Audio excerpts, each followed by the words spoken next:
सभी को नमस्कार दोस्तों। आज की वीडियो में हम देखने वाले हैं यूपीएससी मेंस 2025 एसए का पेपर जो आज हुआ है वो कैसा पेपर आया है, किस टाइप के निबंध आए हैं और क्या हमारी प्लानिंग होनी चाहिए आगे के लिए, ये बहुत ज़रूरी है। तो वीडियो में आगे बढ़ने से पहले वीडियो को लाइक शेयर जरूर करना, क्योंकि मुझे भी 4 बार इंटरव्यू देने का अनुभव है। ऐसे में हमेशा ही अच्छे मार्क्स मिले और मैं साथ में आपको ये भी बताऊँगा कि ऐसे कैसे लिखिए, उसकी स्ट्रेटेजी वगैरह भी इसमें फुल मैं बताने वाला हूँ आपको। ठीक है। तो और एक अच्छी बात ये रही कि जैसे हमारे साथ भी बहुत सारे बच्चे मेंस लिखने वाले अभी जुड़े हुए थे, हमने भी ऐसे के पेपर बनाए थे। तो हमने जिस हिसाब से थीम बनाई थी सेम टू सेम उस थीम के आसपास बहुत सारे ऐसे के टाइटल मैच हो रहे हैं। ये हमारी मतलब हमें प्राउड भी हो रहा है कि हम जो काम कर रहे हैं बच्चों के साथ मिलके तो उससे फ़ायदा मिल रहा है। ठीक है। और अभी एक ऐसे एथिक्स का लाइव बैच भी हमारा चल रहा है जिसमें मैं ही पढ़ा रहा हूँ ऐसे एथिक्स, क्योंकि दोनों में अच्छे मार्क्स पहले आए हैं। तो वो इसके बारे में बताने वाला हूँ। इसमें सबसे पहले जैसे ऐसे यहाँ पे देखेंगे, इसको थोड़ा जूम कर लेते हैं। आपको पता होगा कि 8 ऐसे आते हैं यूपीसी में, सेक्शन ए में 4 और सेक्शन बी में 4, और 2 ऐसे लिखने होते हैं। 4 में से 1 सेक्शन ए में और 4 में से सेक्शन बी में, यानी 2 ऐसे लिखने होते हैं। 125 मार्क्स के 2 ऐसे आते हैं। जैसे सत्य कोई रंग नहीं जानता, ट्रुथ नोज नो कलर। ठीक है। ये क्या फिलोसफिकल, आजकल फिलोसफिकली ऐसे आने हैं, तभी तो ऐसे में आजकल टफ मार्किंग होने लगी है। ठीक है। तो सत्य कोई रंग नहीं जानता, इसका मतलब क्या होता है? इसमें देखो कितनी गहराई से लिख सकते हैं हम। सत्य का कोई रूप नहीं होता, सत्य का कोई रंग नहीं होता है, सत्य सत्य होता है, सत्य कभी पराजित नहीं हो सकता। आपने इसे कई बार सुना होगा ना। तो सत्य परेशान हो सकता है, कभी पराजित नहीं हो सकता। ऐसे करके टाइटल से शुरू कर सकते हैं हम, या महात्मा गांधी का कोई कोटेशन है उससे शुरू कर सकते हैं सत्य को लेकर। लेकिन इसके अंदर क्या है, जितनी ज़्यादा आप डाइवर्सिटी से लिखोगे, देखो इसमें व्यक्ति पर डिपेंड करेगा कि वो इस टाइटल को इसके टाइटल के बारे में क्या सोचता है, कितनी गहराई से सोचता है। तो सत्य को लेकर, और इनमें से वही ऐसे चूज करना चाहिए जिसमें आप कंफर्ट हो, आपको लगता है आपके पास आइडिया बहुत ज़्यादा हो। कई बार जैसे इस टाइटल को पढ़ के ये लग रहा है ना कि यार इतने आइडिया कहाँ से जुटा पाएंगे, तो ऐसे ऐसे को हाथ नहीं लगाना चाहिए। ठीक है। सेकंड, ऐसे को बिना लड़े ही दुश्मन को परास्त करना युद्ध की सर्वोच्च कला है। ये बहुत बढ़िया पॉइंट है। ये विशेषकर जैसे अभी आप कह सकते हो हाल ही में जो भारत पाकिस्तान है उनको लेकर जो वार हुआ था, उसको लेकर भी आ सकता है कि जैसे कई बार भारत और चीन के बीच में होता है तो संवाद वहाँ पे इंपॉर्टेंट चीज़ है। या आपने रूस और यूक्रेन को देखा होगा कितना लंबा खिंच गया, इजराइल फिलिस्तीन का युद्ध कितना लंबा खिंच गया। तो आपके पास बहुत सारे आइडिया हैं, और इसके अंदर आपकी जो कला है, जो लेखन की कला है, वो दिखाएगी कि आप डायलॉग प्रक्रिया को दिखाओ, उसमें शांति वार्ता को उसमें दिखा सकते हो। कई बार डिटरेंस भी होता है कि युद्ध में कई बार क्या होता है, हम यदि पावरफुल होते हैं, जैसे आज हमारे पास साइंस और टेक है, डिफेंस है, उस सेक्टर में हम बहुत आगे बढ़ चुके हैं। तो अब कोई हमला करने से पहले सोचेगा कि यार वो सामने वाला कितना मजबूत है। तो ये भी चीज़ें होती है, बहुत सारी इसमें आपको गहराई में बात करनी होती है। ठीक है। तो बिना लड़े ही दुश्मन को परास्त करना युद्ध की सर्वोच्च कला। जैसे यदि इसको मैं चूज करता, मैं यदि ऐसे लिखता अभी, तो मैं इसको चूज करता। लास्ट टाइम 2024 में मैंने इसी टाइप से जैसे 2 फिलोसफी लिखे। लास्ट ईयर मार्किंग पैटर्न काफ़ी बदला है, जैसे काफ़ी कम नंबर मिले हैं। जैसे नॉर्मली मेरे कभी भी 135 130 से नीचे नहीं थे। 4 मेंस लिखे, लास्ट मेंस 5वें मेंस में मुझे 100 के आसपास मिले। टफ मार्किंग थी वो ना, नो डाउट, लेकिन फिर भी 125-30 नंबर लाना ऐसे में एक अच्छा काम है, और वो आपको बहुत आगे ले जाता है बाद में। विचार एक दुनिया को खोजता भी है और बनाता भी है। आइडिया, थॉट की बात है। ये भी, इसमें डाइवर्सिटी अच्छी है। देखो जैसे ये इसे में किसी ने चूज किया तो इसमें डाइवर्सिटी अच्छी है। विचार एक दुनिया खोजता भी है और एक बनाता भी है। अब विचारों को लेकर आप बात करोगे, थॉट को लेकर बात करोगे ना, तो इसके अंदर इतनी डाइवर्सिटी हो सकती है। साइंस और टेक का कोई विचार हो सकता है, जैसे आप देखोगे थॉमस एडिसन है, या अल्बर्ट आइंस्टीन है, न्यूटन है, उनका एक विचार ही तो था, और विचार ने कैसे दुनिया को बनाया है। आज हम बात करें एआई की बात करें, जैसे इसके अंदर बहुत ज़्यादा आ सकता है। आज जैसे चैट जीपीटी है, या बहुत सारे डीप सेक से लेकर बहुत सारे एआई का मामला आ रहा है, तो एक विचार ही तो था ना एआई के। ऐसे विचार बन सकते हैं, ऐसे आइडिया बन सकते हैं, आज वो दुनिया को बना रहा है। कैसे डीप लर्निंग है, एआई एल्गोरिदम है, डेटा है, सारी चीज़ों में काम आएगा। उसी प्रकार कोई आइडिया समाज का आइडिया हो सकता है, इन्वायरमेंट की रक्षा का एक आइडिया हो सकता है, पर्यावरण, आज जलवायु परिवर्तन का ज़माना है। देखो ऐसे कब अच्छा माना जाएगा, आप जिसको लिखोगे सामाजिक, आर्थिक, राजनीतिक, विज्ञान, अंतर्राष्ट्रीय संबंध, एथिक्स, जितनी ज़्यादा आपके ऐसे में डाइवर्सिटी होगी, ये ऐसा है। विचार एक दुनिया को खोजता भी और बनाता भी है। बहुत ही प्यारा है, ओपन एंड ऐसे है, और ये आप अपने विचारों के साथ डाइवर्स के साथ इसको लिखोगे तो मज़ा आएगा आपको ना। तो सत्य वाला बहुत टफ है, इसको चूज करना मुश्किल काम है, लेकिन जिसने कभी कोई सत्य का कंटेंट पढ़ रखा हो ना, तो ये भी उसके लिए तो बहुत आसान है फिर। लेकिन आजकल जिस हिसाब से फिलोसफिकल ऐसे आ रहे हैं ना, तो इसके अंदर आपके पास अच्छे कोटेशन, अच्छे डेटा, ये पहले से तैयार रखो अपनी डायरी। जैसे मैं, मेरे साथ जो स्टूडेंट जुड़े आंसर राइटिंग करते हैं या ऐसे पढ़ते हैं, तो मैं उनको पहले से ये लेके चलता हूँ कि हाँ, अपनी एक डायरी अलग से डाल लो, डेटा एग्जाम्पल वगैरह ये कलेक्शन रखो अपना। और ऐसे में कोई अलग से तैयारी नहीं होती है। ऐसे के अंदर क्या होता है, जो कंटेंट होता है GS 1 2 3 का ही कंटेंट हम यूज करते हैं। बस हाँ, कुछ कोटेशन, दोहे वगैरह, ये कविताएं आप रखते हो, कहानियाँ रखते हो, तो इससे आपका अच्छा आ सकता है। इसको आप विचार को कहानी से शुरू कर सकते हैं, किसी भी की कहानी से शुरू कर सकते थे। थॉमस एडिसन की कहानी, वो जो न्यूटन का किसका एप्पल वाली जो कहानी है उससे शुरू कर सकते थे। एप्पल गिरा तो एक विचार आया, ऐसे करके कहीं से भी शुरू कर सकते हो आप।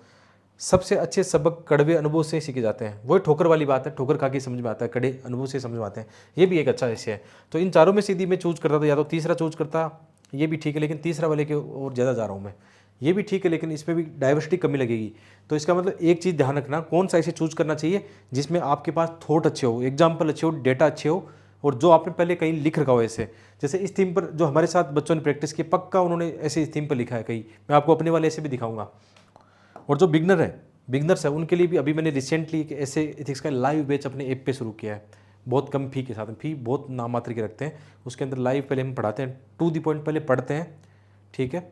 जैसे एथिक्स अभी चल रहा है, कल ही शुरू किया, अभी एक क्लास हुई है उसमें, आप चाहो तो उसमें एडमिशन ले सकते हो। ऐसे और एथिक्स कॉम्बो है वो दोनों, हम 2 महीने तक अभी इसमें लाइव पढ़ेंगे, आपके आंसर भी उसमें रिव्यू होंगे।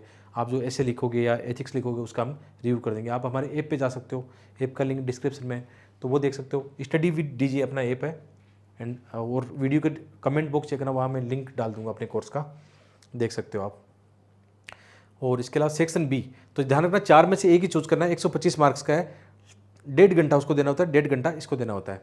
और इसको लेकर मैंने यूट्यूब पे भी काफ़ी पढ़ाया है। ऐसे तो यूट्यूब पे काफ़ी आपको अच्छे अपने यूट्यूब पर वीडियो मिल जाएंगे।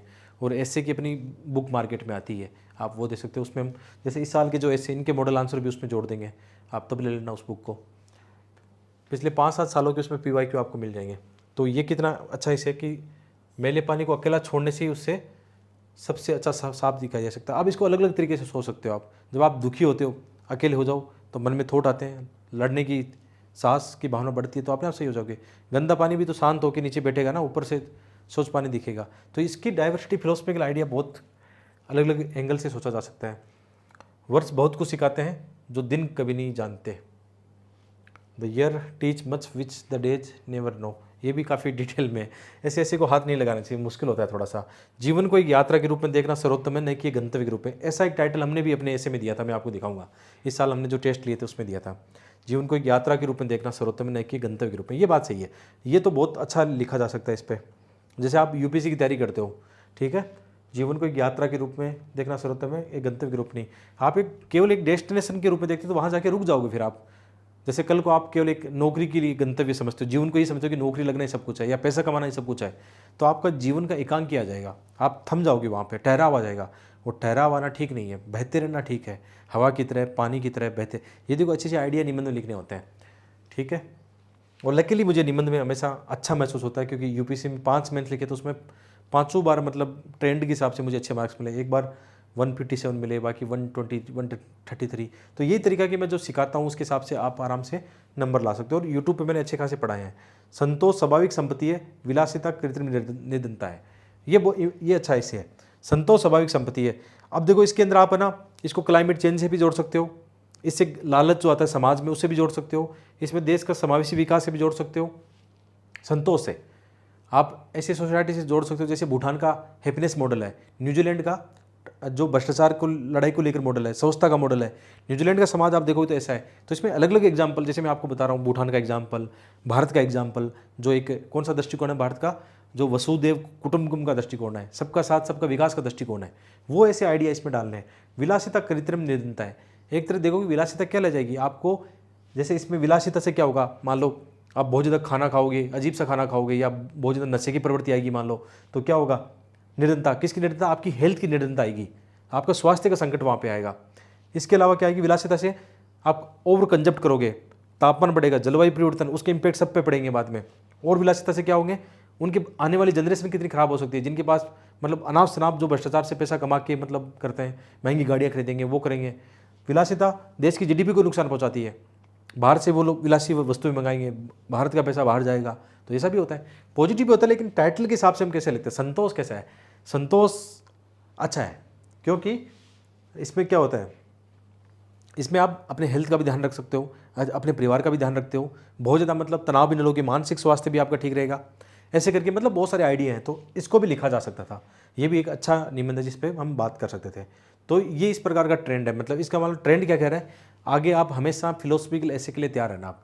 अब जो नॉर्मल जीएस के कंटेंट के जो ऐसे आते थे, वो तो हर कोई प्रिपेयर कर सकता है, सामाजिक आर्थिक राजनीतिक दृष्टिकोण से लिख सकता है, लेकिन ये ऐसे ऐसे हैं जिनमें आपको बहुत सारे मुद्दों पर क्रिटिकल एनालिसिस करना होता है। और ऐसे फिलोसफिकल टाइटल फिलोसफिकल होगा, लेकिन उसका दृष्टिकोण व्यवहारिक होना चाहिए। हमेशा ध्यान रखना कि निबंध के पेपर को हमेशा व्यवहारिक दृष्टिकोण से ही लिखना है।